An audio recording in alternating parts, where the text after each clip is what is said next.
everyone. Gokul லிவ்லி lavender பவுடரில் இருக்கக்கூடிய இன்க்ரீடியன்ஸோட uses தான் பார்க்க போகிறோம். First one talk.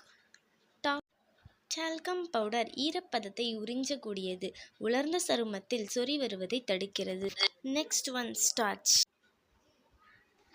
சருமத்துக்காக மாவு சத்து பல வழிகளில் பயன்படுத்தலாம். அரிசி மாவு, உருளைக்கிழங்கு மாவு சத்து, ஆரோரட் தூள் போன்ற மாவுச்சத்துக்களை சருமத்தை மென்மையாக்கவும் எண்ணெய் பசையை கட்டுப்படுத்தவும் துர்நாற்றத்தை தடுக்கவும் உதவுகிறது.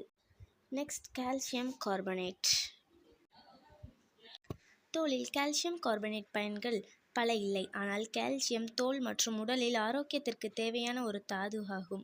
கால்சியம் கார்பனேட் கால்சியம் சப்ளிமெண்ட்ஸ், பற்பசை, உணவுப் பொருள், பாதுகாப்பு பொருள் போன்ற பலவற்றில் பயன்படுத்தப்படுகிறது. Next one zinc oxide. Diaper சொறி நிவாரணப் பொருட்களில் காணப்படும் பொதுவாக அறியப்பட்ட செயலில் உள்ள மூலப்பொருளான ஜிங்க் ஆக்சைடு உங்கள் சருமத்தில் பயன்படுத்தும் போது ஏராளமான நன்மைகள் வழங்குகிறது.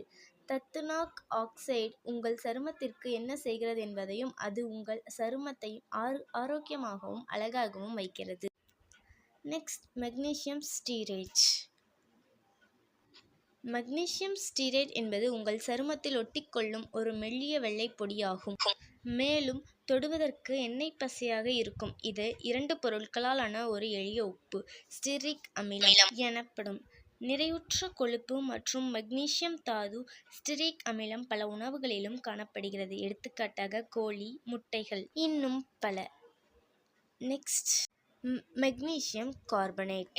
தோலில் மெக்னீசியம் கார்பனேட் பயன்படுத்துவது குறிப்பாக மலையேறுதல், எடை தூக்குதல் போன்ற விளையாட்டுகளில் உள்ளங்கைகள் வழுக்காமல் இருக்க பயன்படுத்தும் தூளில் மெக்னீசியம் கார்பனேட் உள்ளது. மேலும் தோற்பவை களையில் வெளுக்கும் செயலுக்காக பயன்படுத்தப்படுகிறது.